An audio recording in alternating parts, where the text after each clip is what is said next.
El tomate, o también conocido como jitomate, es la hortaliza más difundida en todo el mundo y la de mayor valor económico. Su demanda aumenta continuamente, aumentando su cultivo y su producción. El nombre científico del tomate es Solanum lycopersicum. La morfología del tomate es la siguiente. El tomate pertenece a la familia Solanaceae de características arbustivas que se cultiva en forma anual. Posee un sistema radicular con raíces principales y secundarias. Morfología.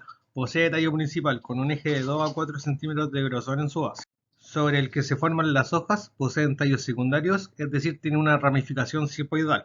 Su estructura es desde afuera hacia adentro y consta de epidermis, de la que parten hacia el exterior los pelos glandulares. Dos córtex, cuyas células más externas son fotosintéticas y las más internas son colenquimáticas. Posee cilindro vascular y tejido medular. En su morfología también cuenta con hojas, que posee hojas compuestas con foliolos peciolados, lobulados con borde dentado y recubiertos de pelos glandulares. Posee una flor perfecta, regular e hipógena, con 5 o más sépalos de igual número de los pétalos de color amarillo que posee. Posee un fruto o baya de bi o plurilocular que puede alcanzar un peso de pocos miligramos hasta los 600 gramos. Está constituido por pericarpo, el tejido presentario y las semillas. Los requerimientos del suelo son los siguientes. Una buena preparación de los suelos es el resultado de diversas operaciones en campo realizadas con el tractor agrícola e implementos para ello. Dichos resultados se reflejan en una condición de la zona de arraigamiento de las plantas que permita mejorar la capacidad de retención y almacenaje del agua y el oxígeno en el suelo, además de fomentar la actividad biótica de los organismos que viven en el suelo. Preparar el suelo ha sido una necesidad para facilitar el trabajo de las sembradoras tradicionales, para que así depositen la semilla de una forma precisa en la profundidad, distancia y contacto permanente con el suelo, pero que en el caso del tomate, que el trasplante sea facilitado con la preparación del suelo y el plantín continúe su crecimiento en el campo sin limitaciones. Maquinarias utilizadas para labranzas primarias y secundarias. Labranza primaria. Tiene como función el fragmentar el perfil sin producir incorporación de residuos. Los equipos recomendados para estas labores son los subsoladores. Los subsoladores deben penetrar según la profundidad de las capas endurecidas entre 40 a 50 centímetros.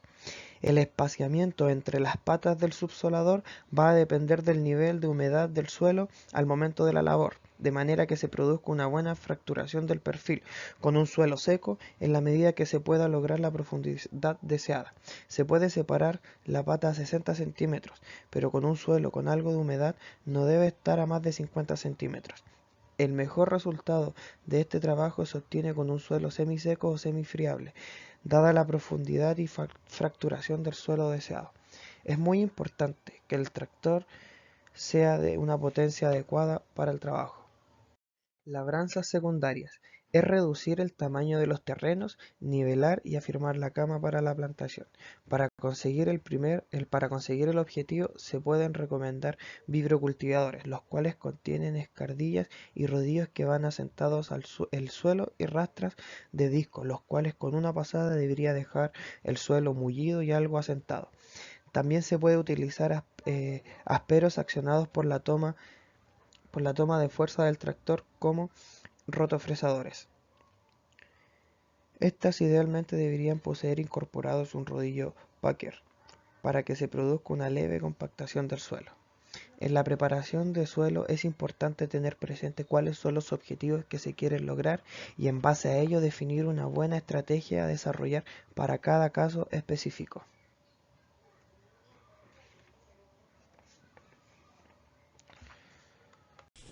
Maquinarias de siembra. Función.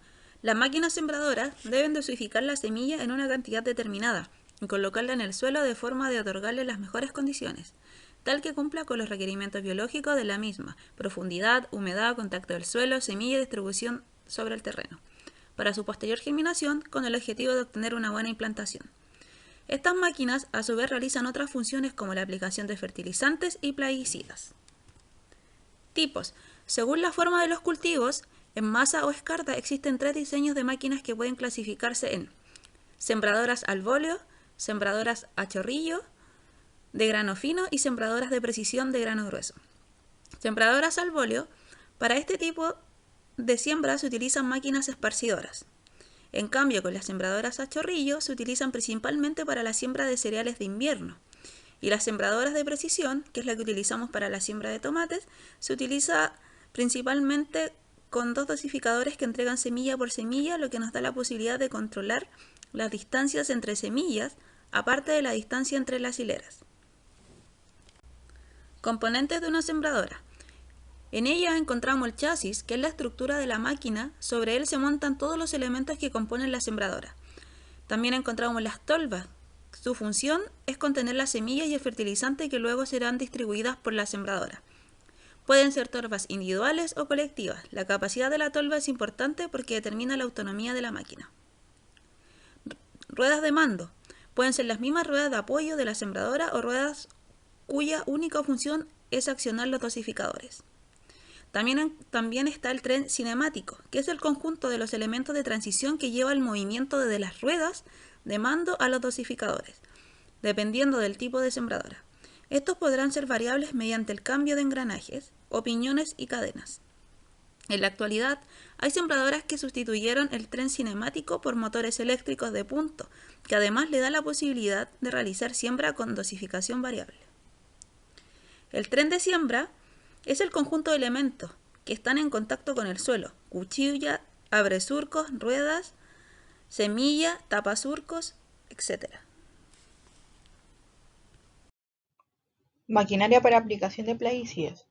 La aplicación de plaguicidas con equipos pulverizadores consiste en depositar la cantidad necesaria del principio activo, como herbicidas, fungicidas, entre otros, en el sitio de acción como el suelo, las plantas o partes de ellas, tales como los tallos, hojas o frutos, o a la misma plaga que se quiera controlar. Pulverización por aplicación con equipo de mochila manual. Bueno, este es el equipo más utilizado para la aplicación de plaguicidas, el cual consiste en un estanque de plástico, aunque también no es muy común, son los de metal. Estos se ajustan de manera cómoda sobre la espalda del operador. Para el llenado de estos estanques, se sitúa sobre una superficie plana en forma vertical, apoyando sobre su base.